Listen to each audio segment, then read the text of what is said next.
Alright then, Deadly Northern Lights, Thin Red Line Games, the next part of the Gates of Fire here. And before I move into turn 3, I just wanted to highlight a little combat that happened, a bit of ground combat that happened towards the end of turn 2, which I forgot to mention or run through, but which highlights some interesting facets of the game.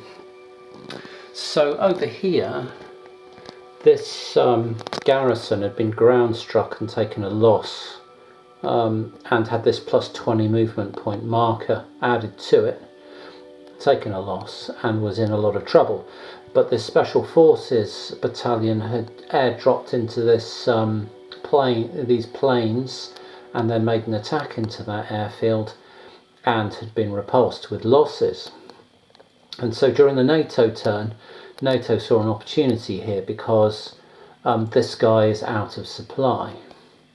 Now the first interesting element here is that ground assaults in this game are a function of movement. So you spend movement points to attack. That's it has that in common with other Thin Red Line games, the C3 series like the Dogs of War and Less Than 60 Miles and the rest of those. The next one I think is in development in a dark wood or something. Anyway, that series has attacks as a function of movement points, and also something like Unconditional Surrender has done it. So it's a relatively well-known mechanic, but it's one I really liked in Unconditional Surrender and in the C3 series, and I like it as well here. But another interesting facet here is that units, generally ground units I'm talking about, are generally assumed to be motorised or mechanised or otherwise have transport, unless they're specifically called out as leg units, and they have a base 20 movement points each. But you can push beyond that at the cost of risking fatigue. So every time if you tick over 20 movement points to go to 21, you have to make a roll to see if you accumulate fatigue, and then if you tip over 30 into 31 movement points spent, you have to make a roll, and 41 movement points you have to make a roll. So you can actually use up to 50 movement points, but each time you tick over another 10, you have to make a roll to see if you accumulate fatigue. And on this table here you can see that if you've got no fatigue, once you hit 21, you've got a 50-50 chance of getting a fatigue point. If you tick over to 31, you've got a 25% chance of not getting any fatigue, and a 75% chance. And if you're already at fatigue 1, you automatically get a fatigue. And if you tick over 41 movement points, you're automatically getting fatigue. And if you're at fatigue 2 and you get fatigue, you take an automatic step loss. So there are, cumulative effects to fatigue, which actually turn into, a significant reduction in your fighting capability. And fatigue itself costs you modifiers in combat. So our friends here have got a plus 20 movement points, but want to make an attack, which is costing 4 movement points for an assault. So they automatically have to make a fatigue roll. They rolled and got a 4, which on the table here they haven't got any fatigue currently, and so tipping over to 24 movement points, they didn't accumulate any fatigue. So the other thing about this is that the combat was essentially 1-to-1. They're both on 4 strength points. They've both got a casualty. The Russians have got a higher cadre rating of 4 against the Norwegians of 3. So that what happens in ground combat is you take your basic odds ratio, but you can see this chart goes from -7 to +7, and this is a sort of combat modifier that you get from all kinds of factors from another chart over here, and a huge one is the defender being out of supply. That gives the attacker a +8, and you subtract the attacker's factors or modifiers from the defender's modifiers. So the defender had a friendly cadre rating of 4, and total enemy casualties of 1 gave them a 5, and that was all she wrote for them. But the defenders had a 3 cadre rating and 1 casualty for 4 and a +8 for the enemy being out of supply, and that was 12. And so you go from the 1-to-1 table looking not very promising. So this is the chance, this is your roll on a d20, which will cause the defender to take a step loss or a retreat. This one would just be no losses and the attacker has to stop and can't spend any more movement points, and this one would be the attacker taking a step loss. So you can see a normal 1-to-1 attack, the attacker would be taking a loss 50% of the time. But because the defender was out of supply, that dropped down onto this -7 table, and suddenly it's a 65% chance of the defender taking losses and only a 10% chance of the attacker taking losses. In this case, the attacker, the Norwegians, rolled a 12, got their step loss, and that was all she wrote for these special forces, who were taken off the board. So that was a really nice combat, illustrative of a lot of individual little pieces of the system, and quite satisfying to play through and pull all those pieces together. So yeah, just thought I'd run through that before we get into turn 3. Okay, so we're in turn 3 here in Deadly Northern Lights. I've just done the sort of Warsaw Pact turn, and they're in a position where it's kind of mission accomplished for them at the moment. They've got uncontested air superiority. They've got a brigade in supply through a convoy in Tromsø, which is worth 12 victory points. They've just moved in, transported in an electronics warfare unit in there to give it a little bit more protection. That's all they could carry out of Murmansk with the very limited troop carrying capacity that they've got. They've taken this urban area here, and you can see they're trying to advance over here and made very slow progress. There's an artillery unit here and an infantry regiment with some fatigue on it, and that's as far as they've managed to get, and this is as far as their supply trains managed to get, and even here they're probably out of supply from the supply train and need to wait for it to catch up. So there's not much more for them to do to rack up points. They could have tried some sort of naval bomber attack against the NATO task forces, but they didn't have air superiority in the area, didn't really want it. They're trying to protect their convoy with air superiority in here and in here, and so it's and protect their gains over here. So it's over to NATO really to try and make a contest of it. As I said before, I think the NATO plan will be to try and attack the Soviet convoy, try and intercept it and attack it, but they'll be running the gauntlet of the submarine patrols. I think the last thing I've got to do is make some interception attempts with these 2 submarines, because I didn't put them on patrol. So they will try and do that against one of the NATO task forces.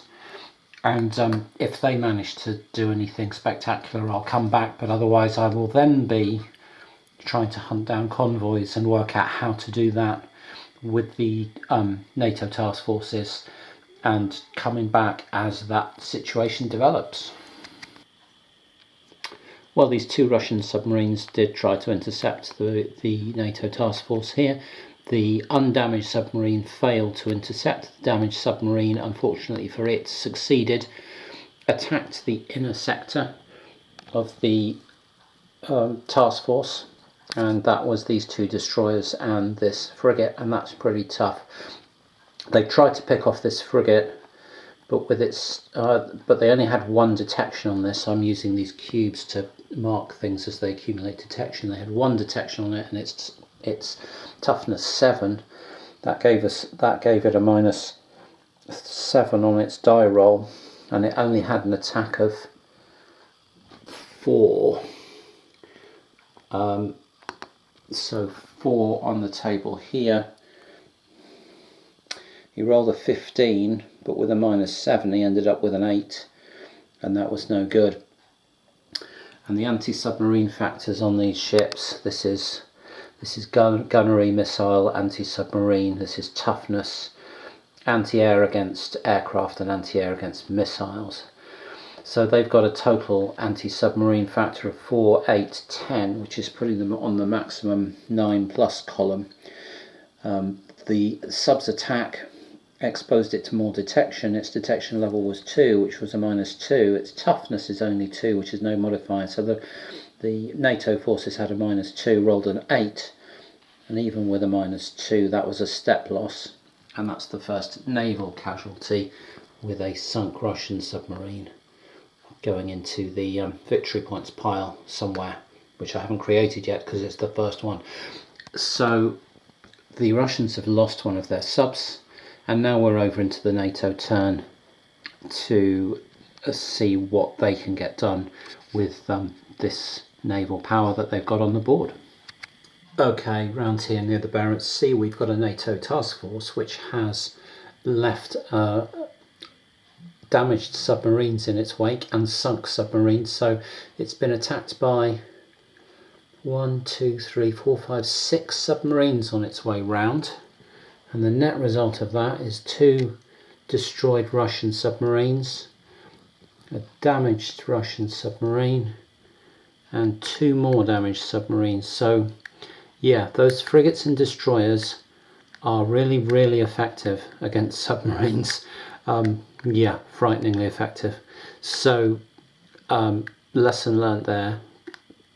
If you protect your task forces well with your frigates and destroyers, get 10 factors of anti-submarine warfare or more into the the outermost layer that you're using.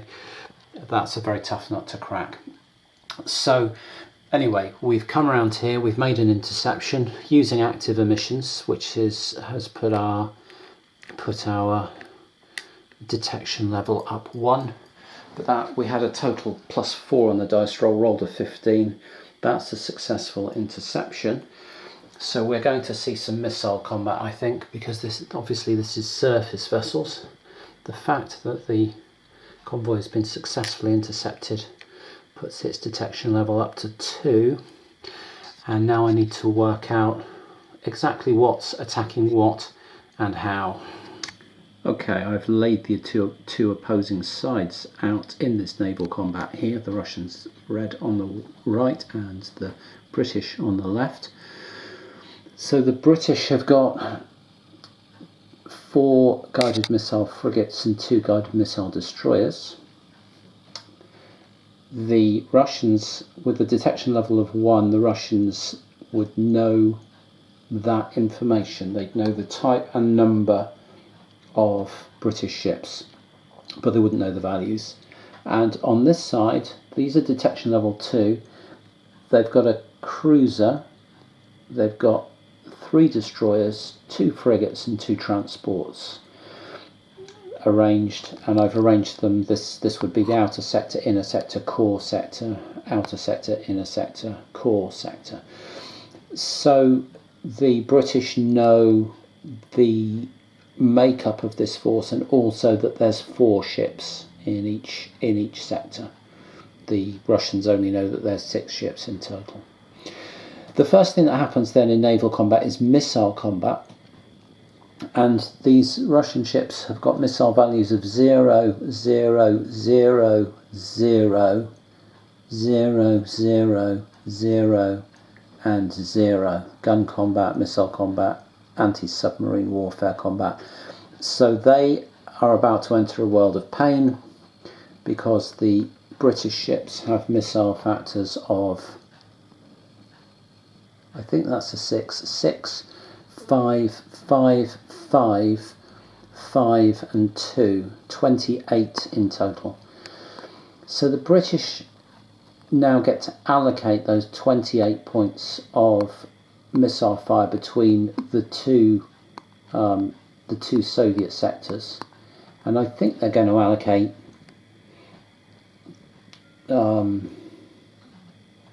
they could do all 28 to this front sector. I think they might do 20 here and 8 back here. Yeah, let's do that. So I'm just going to mark those up with a couple of dice so that we remember what's going on. So the British are going to put 20 points of missile fire into this front sector and 8 points of missile fire into this core sector. So then what happens is that the each ship is going to get to roll with its missile anti-aircraft factors, and they'll roll on a table down here, and you can see depending on their defense rating they can reduce that attack factor by 1 or 2 if they get a good enough roll. So looking down the Russian ships, I think they're mostly C. I think there's one B rating. The missile rating is the top right. And these guys can reduce the incoming fire against either of these sectors, and these can only reduce it against their own sector. So maybe we'll do these first. They've got a D, a nothing, and a nothing. So they've got 2 D defences. So they've got 8 to try and defend against. I'll roll this. We know this is 20. So they get a 12, which on the D column is not enough. And they get a 9, which if 12 isn't enough, isn't enough. And so that attack is going to stay at 8. And these guys facing the 20 attack are going to try and reduce it against themselves, and they've got a C, a B, a C and a C. So the C's need 14s and the B needs an 11. So let's roll the B. He gets a 14, that's -1. And then let's roll 3 C's. A 14, that's another -1, so that's -2. An 18, -3. And a 16, -4. That's pretty incredible defense from these ships, but that still leaves them facing 16 points of attack. Now we roll to see how many ships in each sector are attacked, and we roll on this table down here, missile distribution. I think this is the number of attacked ships, and then we roll a dice. So I think in each sector we've got 4 attacked ships, and we're either going to get 2 or 3 under attack. So in here we are going to get a 16, that's 2 ships attacked with 8 factors each, and in this sector we've got a 15, that's 2 ships attacked with 4 factors each. Okay. Oops. So now we know how many ships are being attacked and by how many factors of missiles. Now we have to randomly determine which ones get hit. So I think I'm going to go away and grab a D4 and just come back quickly when I've grabbed that. Okay, I rolled my 2 D4s to see which ships would get hit, and it was numbers 1 and 2, which is the light cruiser and the destroyer in this front section, and now we're rolling damage against them or hits against them using D20s. So on the damage, on the hit table, we've got a 16 against the cruiser.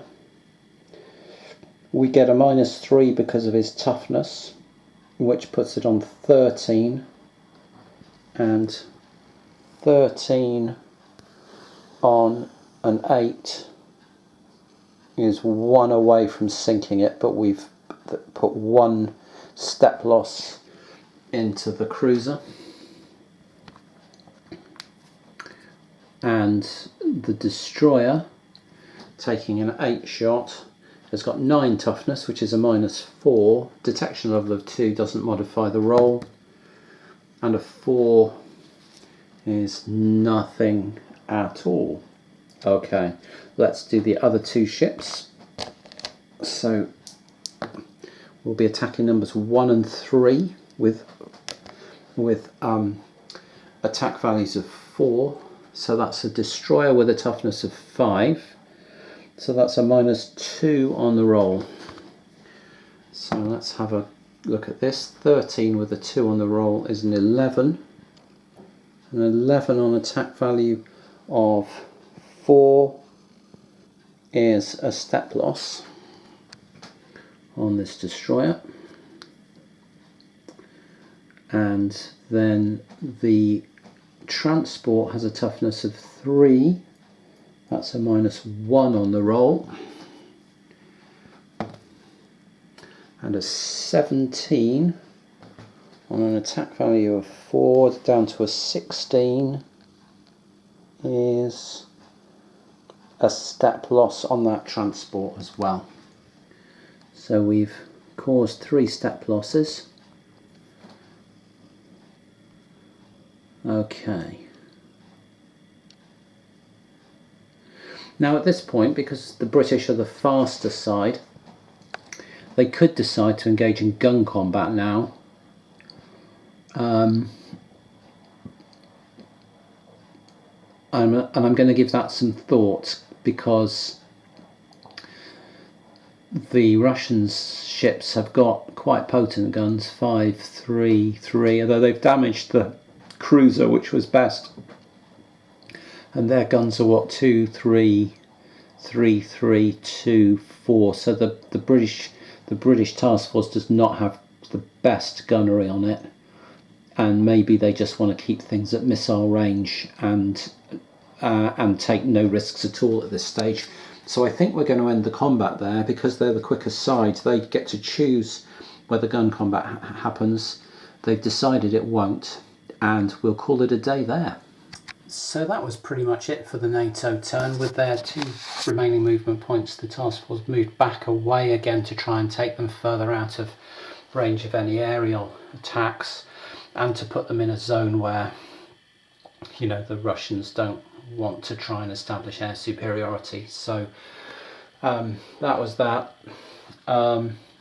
We thought about moving the other task force round with the illustrious aircraft carrier and some stuff to have another shot at this convoy, but the aircraft carrier with the Sea King helicopters, it just gives us a lot of flexibility, and we want that aircraft carrier around with to move these troops possibly. So the NATO now has 5 individual units here which can combine into a brigade, which would be this brigade here, 3C4 LF, which they will then want to try and use to recapture Tromsø if possible.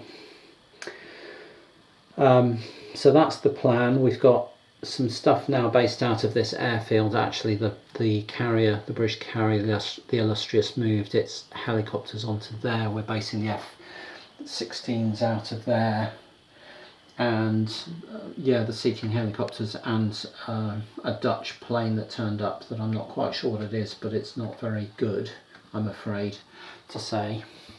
It's got ratings of 542, so it's a multi-role fighter bomber, but not very good at anything. Although, yeah, it would mean that the Russians needed to commit 6 planes to an area rather than 4 to get that 2-to-1 ratio that they like having. So it has that, and it would also add some uncertainty as to where in the lineup the F-16s were going to go. So I suppose it has some value, but it's not a great unit. But turn 4 sees some Americans turn up with a little bit more air power and some naval power, and that should make the last couple of turns quite dicey. Although whether we've actually got the ability to recapture Tromsø is still very much up in the air. I significantly doubt it, given the time we've got available and resources we have to hand. But we will give it a good go, and with all the naval power we've got on the board, we will severely test the Warsaw Pact's willingness to have its shipping attacked by significant British, Dutch and American forces. So we'll see what happens in the last 2 turns.